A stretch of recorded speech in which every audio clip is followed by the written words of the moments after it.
Week 13, Dolphins versus 49ers, a huge game and one that I am very nervous for.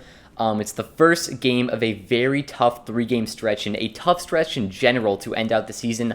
Obviously, have the Niners this weekend. Next weekend, Sunday Night Football against the Los Angeles Chargers, and then the very next week, going to Buffalo to play the Bills in very cold weather, which we do not have great experience in. But then after that, the three games are the Packers Christmas Day, and then in Foxborough against the Patriots, and then the Jets in the season finale in Miami. So it's obviously pretty tough with all those teams being pretty legitimate, except for maybe the Jets and the Patriots and the Packers. But these three next games are going to really determine the season, and this game may be the hardest of them all. Obviously, we know where Mike McDaniel came from. He was the offensive coordinator in San Fran. Most of our players on the team are from San Fran. Our whole running back room, Mostert, Jeff Wilson, River Craycraft, Trent Sherfield, a ton of guys played there. So obviously, both teams know the offense. Like, McDaniel knows everything he does because of Kyle Shanahan. Shanahan knows what McDaniel does because he was obviously with him. So it's going to be a pretty weird game, to be honest. I think there's going to be both teams pulling out plays from the back of the playbook. So it's going to be interesting to see what calls are going to be like. But for the injury list, because obviously the Dolphins have those every single week. But Myles Gaskin and Teddy Bridgewater both questionable. That shouldn't have much of an impact. Austin Jackson going to be out. I don't know why he was even in the starting lineup, to be honest, last week. Because Brandon Shell was playing fantastic while Austin Jackson was injured. So I'm glad to have Shell back in the starting lineup at that right tackle spot. He's going to have a big task against Nick Bosa. So hopefully he can hold up. But he was playing great the time that Austin Jackson was injured. So I'm sure that he should be fine at that right tackle spot. And then Teron Armstead, the big story, obviously. We saw that he was potentially going to play.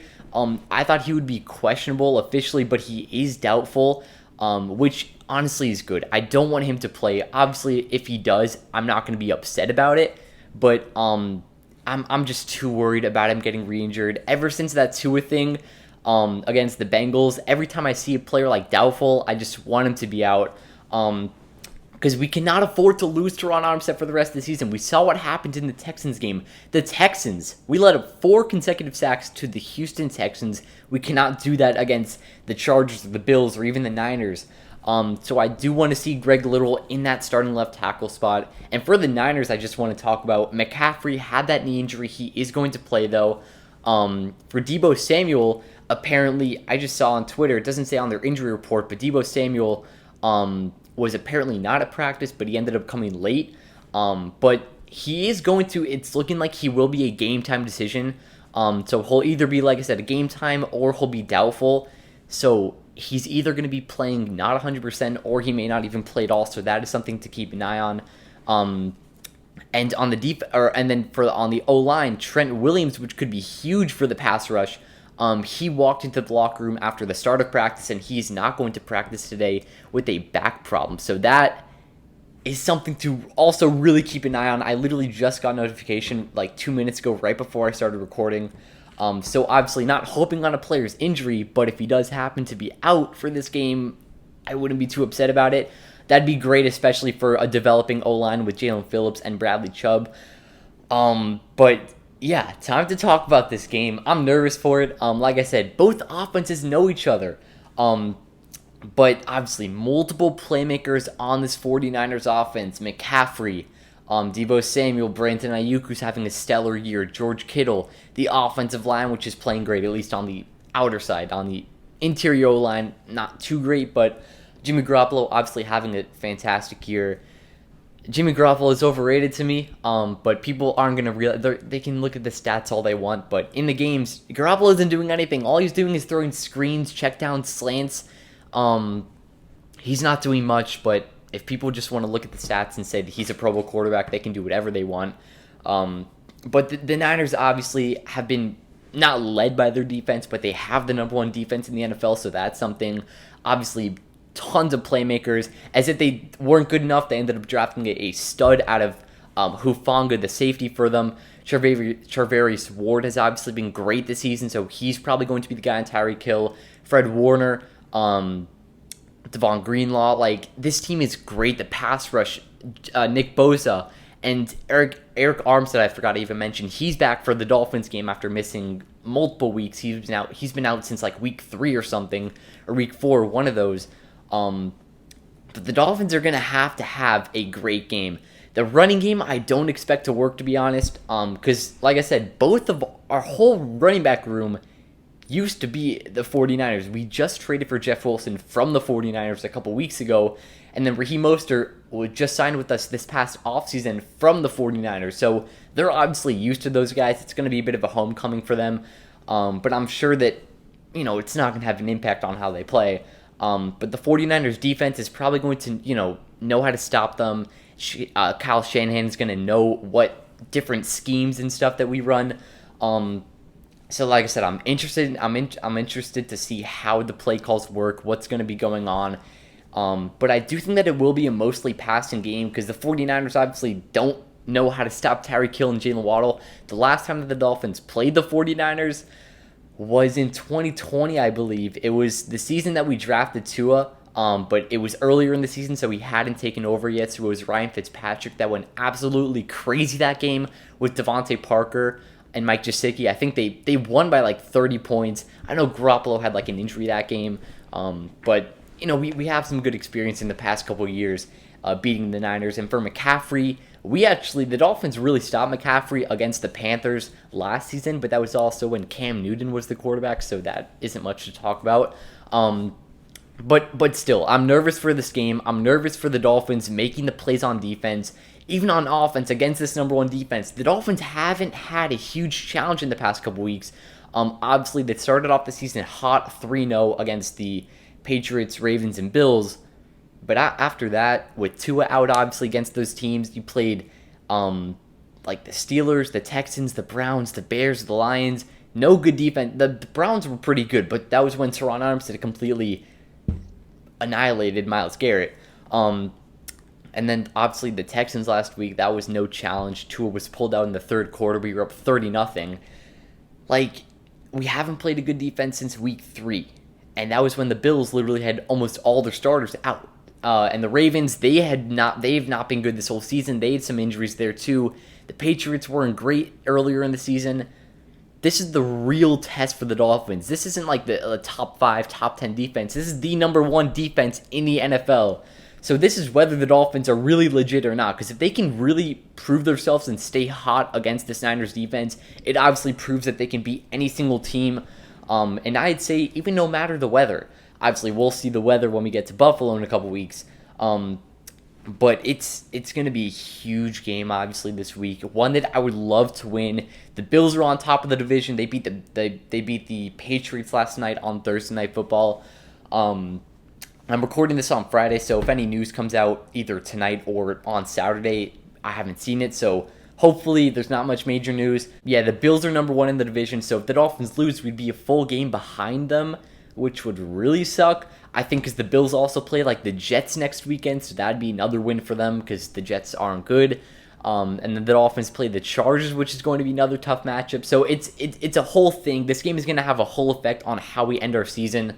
Even just momentum in general. If you lose this game, I don't want to say you fully lose confidence, but you will definitely gain a lot of confidence if you can win this game, bring over that momentum on a, if I do the math right, 6-game winning streak, 9-3 going to the Chargers on Sunday night. I think that is almost a guaranteed win if you can pull out this win. So it's going to be a huge game for this team. I'll talk about the 5 things the Dolphins need to do. Starting on the offense, protect Tua, please. Obviously, you have 3 backups in there. Brandon Shell, right tackle. I'm not too worried about that side, though. I'm not too worried about the right side. Robert Hunt and Brandon Shell, Connor Williams at center. I'm not too worried about that side. The left side, though, Robert Jones at left guard. He's been playing pretty nice. Safe to say that Liam Eichenberg is never getting his spot back again because Robert Jones has been playing pretty solid for a guy who has not played at all this season. And as the left tackle, Greg Little, I'm pretty worried about that. I will say I'm kind of worried about that. Kendall Lamb is also a name to bring up because he was a tackle that the Dolphins did sign a couple of days ago, I believe. So that could be an option, potentially at left tackle. He played pretty well in the games, I think, against. I think he played with the Lions a couple years. But protect Tua, please. We cannot afford another injury. He took multiple sacks to the Texans defense last year. We can't afford to let Nick Bosa get to Tua. He's been having a great year too. So I know that he's going to have this matchup eyed heavily against a backup right tackle. So it's going to be pretty tough to stop him fully. But next up, have the big plays. Let the offense have the plays. If you're going to watch the highlights after this game, you want to see the Dolphins offense mainly on the screen.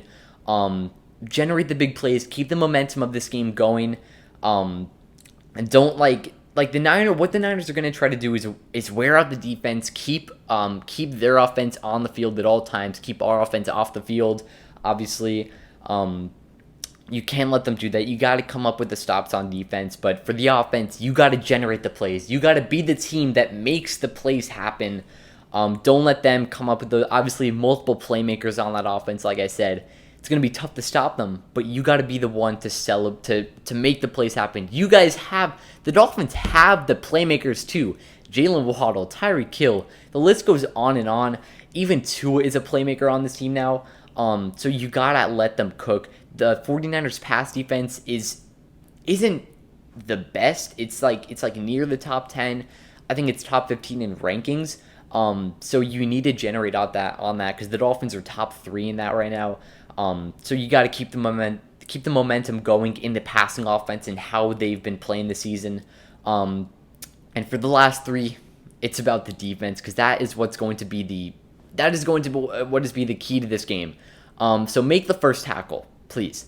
Deebo Samuel, Brandon Ayuk, and any running back. I think Elijah Mitchell is out for this game, but it doesn't matter because the 49er system works so that you can put any single running back in the NFL in that spot, and they still have success. That's exactly what's been happening with Jeff Wilson and Raheem Mostert, and even Gaskin at some points in the couple last games.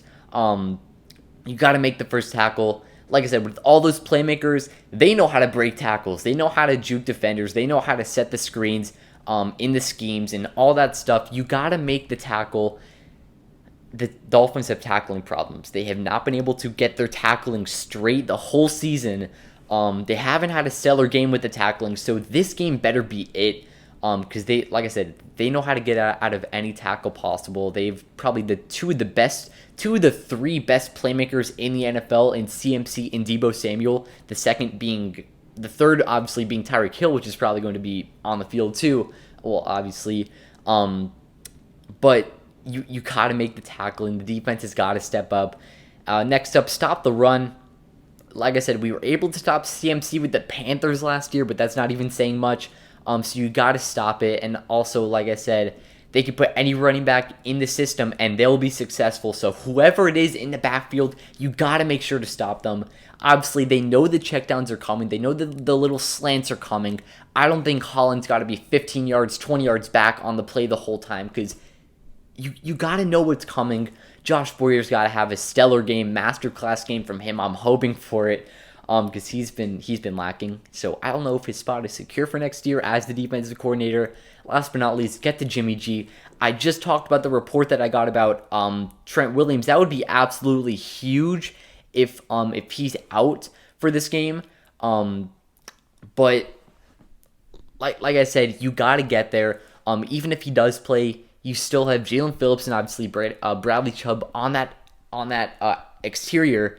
But you also have Zach Sealer, you have Christian Wilkins, you have Melvin Ingram, and you have the linebackers that can blitz. Jerome Baker is an underrated blitzer for this Dolphins linebacker group. You don't want to put in Channing Tindall in this game because Jimmy Garoppolo isn't able to run out of the pocket and make things happen like a guy like Justin Fields is or Josh Allen or Lamar Jackson, whoever it is. Jimmy Garoppolo is not going to be doing that. He's going to be sitting down in the pocket. So if you can get to him, pressure him, you can make the plays happen with even the front 4. You may not even have to blitz. So we'll see what happens, though. My score prediction for this game is going to be 28-27 Miami Dolphins. I think that they know what the circumstances for this game is. You need to get a win here. It would be huge for the team. Like I said, 28-27. The Dolphins have been really consistent in the red zone. They've scored on nearly every single red zone trip. as a touchdown, not even in a field goal form.